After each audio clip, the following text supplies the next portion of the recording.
اور اگر کبھی کوئی آئے جائے بھی تو لوگ ڈر جاتے ہیں، جیسے ان کے اوپر کوئی اندیکھا وجود حملہ بھی کرتا ہے۔ شاہ صاحب نے کہا کہ یہ اسی طرف سے کوئی مخلوق اس طرف آئی ہے، شاید وہاں پر کسی چڑیل کا بسیرا تھا اور وہ مخلوق بھٹکتی ہوئی اس طرف آ گئی ہے جس طرف انسان آباد ہیں۔ اگر اس کو روکا نہ گیا تو ابھی یہ جانوروں کو مار رہی ہے، بعد میں انسانوں کا بھی یہی حال ہوگا، کیونکہ یہ مخلوقات جب ایک دفعہ جانوروں کو اور انسانوں کو نقصان پہنچانا شروع کر دیں تو پھر یہ پوری آبادیاں ختم کر دیتی ہیں۔ وہ عورت کے روپ میں ہی اپنا آپ ظاہر کرتی ہے اور خاص طور پر آدھی رات کے وقت اس کے رونے کی آوازیں آتی ہیں۔ ان لوگوں نے کہا کہ بالکل یہی نشانی ہے۔ پرسوں رات جب پہلی بار ہم لوگوں کے 3 دن پہلے علاقے کے اس آدمی نے عورت کی بات کی تو دن کے وقت ہم لوگوں نے جا کے دیکھا، وہاں پر بہت بڑے بڑے پیروں کے نشان لگے ہوئے تھے نہر کی کچی مٹی کے اوپر۔ دن کے ٹائم بارش رک گئی تھی، شام کو پھر بارش شروع ہو گئی۔ ہم لوگ تو نہر کے کنارے تک گئے بھی نہیں۔ جیسے ہی آدھی رات کا ٹائم ہوا، ہر کوئی اپنے اپنے گھروں میں سو رہا تھا، اور پھر رات کے پچھلے پہر میں نہر کے اوپر سے رونے کی آوازیں آنے لگ گئیں۔ ایسا لگتا ہے کہ باقاعدہ وہاں پر کوئی عورت بیٹھی ہوتی ہے۔ اگلے دن گاؤں کے ایک اور آدمی نے نکل کر دیکھا اور اس کا بھی یہی کہنا تھا کہ نہر کے اوپر کوئی عورت تھی، اس کے بہت لمبے بال تھے اور وہ نہر کے کنارے بیٹھ کے رو رہی تھی، جس طرح سے ماتم کر رہی ہوتی ہے۔ اس بیٹھی ہوئی کا قد اتنا دراز لگتا ہے کہ جیسے وہ کھڑی ہوئی ہے اور بالکل کالے سیاہ لباس میں ہوتی ہے۔ شاہ صاحب نے کہا کہ ٹھیک ہے، میں تم لوگوں کو ایک تعویذ دوں گا، وہ تعویذ جا کر تم لوگوں نے نہر کے کنارے بس پھینک آنا ہے، لگانا کہیں بھی نہیں ہے۔ اگر تو مخلوق وہاں سے چلی گئی تو ٹھیک ہے، ورنہ عمل کے ذریعے اس کو وہاں سے بھیجنا ہوگا۔ وہ لوگ تعویذ لے کر چلے گئے اور شاہ صاحب نے کہا کہ تم لوگوں نے مجھے آ کر بتانا بھی ہے کہ وہ مخلوق اس تعویذ سے ہٹی ہے کہ نہیں، اس کے بعد دیکھا جائے گا کہ اس کا کیا کیا جا سکتا ہے۔ 2 دن گزر گئے، وہ لوگ نہیں آئے۔ تیسرے دن وہ لوگ آئے تو بہت زیادہ ڈرے ہوئے تھے۔ ان کا یہ کہنا تھا کہ جب ہم لوگ پہلے دن وہ تعویذ لے کر گئے اور ہم نے نہر کے کنارے بڑی مشکل سے اس تعویذ کو پھینک دیا، رات ہونے سے پہلے جیسے ہی رات آئی، اس عورت کے رونے کی آوازیں اور بھی بلند ہو گئیں اور باقاعدہ ایسا لگا کہ جس طرح سے کوئی گھوڑے یا جانور باقاعدہ آبادی کے آس پاس بھاگ رہے ہیں۔ وہ تعداد میں اتنے زیادہ تھے کہ ہم لوگ ڈر گئے۔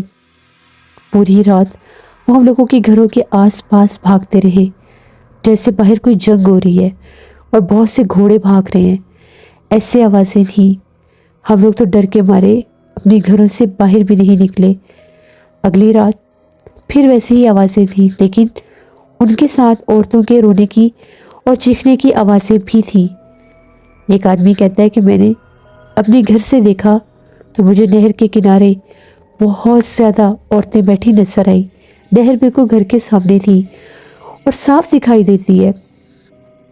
ہماری مدد کریں، کہیں ایسا نہ ہو کہ وہ جنات اور چڑیلوں آفتوں کا قبیلہ ہماری پوری بستی کو ہی ختم کر دے۔ شاہ صاحب نے کہا کہ اس طرح سے نہیں مانیں گے، ان کو قید ہی کرنا ہوگا۔ وہ مخلوق اس تعویذ کی وجہ سے اتنی تنگ ہوئی ہے اور خوفزدہ ہوئی ہے کہ اس کا پورا خاندان ہی وہاں سے گزرنے لگ گیا ہے۔ شاہ صاحب نے کہا کہ پریشان ہونے کی ضرورت نہیں ہے، اس کو میں قید کر لوں گا اللہ کے حکم سے، بتفعلو حضرت محمد مصطفیٰ سرکار دو عالم صلی اللہ علیہ وآلہ وسلم۔ اسی دن شاہ صاحب، میں اور ان کے کچھ خادم ہم لوگ اس گاؤں میں روانہ ہو گئے۔ جب ہم لوگ اس گاؤں میں پہنچے تو بڑا عجیب قسم کا گاؤں تھا۔ پورے ایسے لائن میں گھر بنے ہوئے تھے، اس کے آگے ایک چھوٹی سی سڑک تھی اور پھر ساتھ ہی نہر شروع ہو جاتی تھی۔ ان لوگوں نے اس جگہ کی نشاندہی کی۔ شاہ صاحب نے کہا کہ جیسے مغرب ہوگی یہاں پر عمل شروع ہو جائے گا، آپ لوگوں نے کچھ سوکھی لکڑی جمع کرنی ہے اور یہاں پر ایک گڑھا بھی بنانا ہے۔ شام ہونے سے پہلے پہلے ایک گڑھا کھودا گیا نہر کے کنارے، اس میں سوکھی لکڑی جمع کر دی گئی۔ شاہ صاحب نے وہاں پر حصار باندھ کر اپنے عمل کی جگہ بھی بنائی۔ شام ہوتے ہی وہ وہاں پر بیٹھ گئے۔ شاہ صاحب کے بالکل پیچھے میں اور شاہ صاحب کے جو خادم تھے وہ تھے۔ شاہ صاحب نے جیسے ہی پڑھائی کرنا شروع کی، ابھی 15-20 منٹ ہی گزرے تھے، عورت کے رونے کی آوازیں گونجنے لگ گئیں، لیکن دکھائی کوئی نہیں دے رہی تھی۔ شاید نہر کے اوپر جو درخت تھے ان کے اوپر وہ مخلوق موجود تھی۔ درخت زور زور سے ہلنے لگ گئے اور بہت سی بندر نما مخلوقات نے نہر میں چھلانگیں لگانا شروع کر دی۔ وہ بہت زیادہ تھے تعداد میں، شاید 100 سے بھی زیادہ۔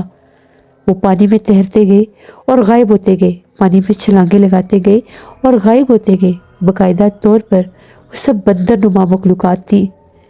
تبھی ایک بہت زیادہ کمزور، پتلی سی اور لمبی سی عورت ایک درخت کے نیچے آ کر کھڑی ہو گئی۔ جہاں پر شاہ صاحب بیٹھ کر عمل کر رہے تھے، اس سے 2 درخت چھوڑ کر تیسرے درخت کے پاس آ کر کھڑی ہو گئی۔ شاہ صاحب نے پڑھائی کرتے کرتے پوچھا، کون ہو تم اور یہاں پر کیوں آئی ہو، اور کیوں ان انسانوں کو نقصان دے رہی ہو، ان کے جانوروں کو مار رہی ہو؟ تبھی اس نے رونا شروع کر دیا اور بتایا کہ وہ ایک چڑیل آفت ہے جس کا بسیرا اس نہر کے بالکل آخر پر بنے اس دوسری طرف ایک کھنڈر نما کوئی جگہ ہے، شاید کوئی پرانا کنواں، یا شاید جس طرح سے پرانے دور میں کوئی پانی والے جیسے کوئی مکان سے ایک کمرے سے بنائے جاتے تھے جہاں سے واٹر سپلائی کیا جاتا تھا، وہ مخلوق وہاں پر رہتی تھی۔ اس نے یہ کہا کہ مجھے جب بارش آئی تو میں بھٹکتی بھٹکتی اس طرف نکل آئی، یہاں پر مجھے بہت زیادہ انسان اور جانور نظر آئے، تو میں نے ان کو کھانے کے لیے یہاں پر اپنا ٹھکانہ بنا لیا، میں نے ہی ان کے جانوروں کو مارا ہے۔ شاہ صاحب نے کہا کہ اگر تم نے دوبارہ سے ان کو نقصان دیا تو میں تمہیں جلا کر راکھ کر دوں گا، یا پھر تمہیں ہمیشہ کے لیے اسی کھنڈر نما کمرے میں قید کر دوں گا جہاں سے تم آئی ہو۔ وہ رونے لگی اور یہ کہنے لگی کہ نہیں، میں واپس چلی جاؤں گی، مجھے قید مت کریں، میں بڑی مشکل سے آزاد ہوئی ہوں، میں پچھلے 100 برس سے قید ہوں، مجھے ایک جادوگر نے قید کیا ہوا تھا، میں بڑی مشکل سے وہاں سے آزاد ہوئی ہوں، کیونکہ واٹر سپلائی کا وہ کمرہ جہاں پر میں قید تھی وہ گر چکا ہے۔ اس کے بعد میں وہاں سے آزاد ہو گئی کیونکہ وہ حصار ٹوٹ گیا۔ اس جادوگر نے وہ حصار چھت کے اوپر باندھا تھا، جب بارشیں شروع ہوئی تو وہ کمرہ گر گیا اور حصار ٹوٹ گیا۔ میں وہاں سے آزاد ہو کر اب نکلی ہوں، میں یہاں سے چلی جاؤں گی، لیکن شاہ صاحب جانتے تھے کہ یہ مخلوقات بہت مکار اور فریبی ہوتے ہیں، یہ کبھی بھی کسی ایک جگہ سے جب انسانوں کو نقصان پہنچانا شروع کر دیتے ہیں پھر وہاں سے نہیں جاتے۔ شاہ صاحب نے باقاعدہ عمل کیا، پڑھائی کی، اور راکھ اس کی طرف جب پڑھ کر ہوا میں اچھالی تو وہ بیٹھ کر رونے لگ گئی۔ شاہ صاحب نے اسی ٹائم اس مخلوق پر پڑھائی کرنا شروع کر دی تو وہ کالے رنگ کا دھواں بن کر غائب ہو گئی، وہ اپنی اسی جگہ پر پہنچ گئی جہاں سے وہ آئی تھی۔ شاہ صاحب نے گاؤں کے لوگوں کو بلایا اور باقاعدہ نہر کے اس حصے پر پہنچے، وہ جگہ خاصی دور تھی، بڑی مشکل سے ہم لوگ وہاں تک پہنچے۔ باقاعدہ ایک تانگا لایا گیا جو نہر کے کنارے ہمیں اس جگہ پر لے کر گیا۔ 10 منٹ لگاتار تانگا چلتا رہا، تب جا کر ہم لوگ نہر کے اس آخری کونے پر پہنچے جہاں پر آگے وہ نہر کسی اور طرف مڑ جاتی تھی، وہاں پر وہ کھنڈر نما جگہ موجود تھی۔ شاہ صاحب نے باقاعدہ وہاں پر حصار کر کے اس مخلوق کو اسی کھنڈر نما کمرے میں قید کر دیا، وہاں سے چیخو پکار سنائی دے رہے تھے۔ شاہ صاحب نے ان درختوں کے اوپر بھی حصار باندھ دیا کہ یہ وہاں سے نہ آ سکے۔ شاہ صاحب واپس آئے اور دوبارہ سے نہر کے اس پورے حصے پر پڑھائی کی اور کہا کہ ابھی مخلوق واپس نہیں آ سکتی، اب یہ وہیں پر قید رہے گی جہاں سے یہ آئی تھی، لیکن کوئی بھی غلطی سے اس طرف نہ جائے، چاہے وہ کھنڈر نما کمرہ گر گیا ہے، جو کچھ بھی ہے، وہاں پر اگر کوئی انسان گیا تو یہ اس کو جانی نقصان دے دے گی، اور اگر ایک بار یہ حصار ٹوٹا اور یہ آزاد ہو گئی تو پھر یہ پوری بستی کو ختم کر دے گی۔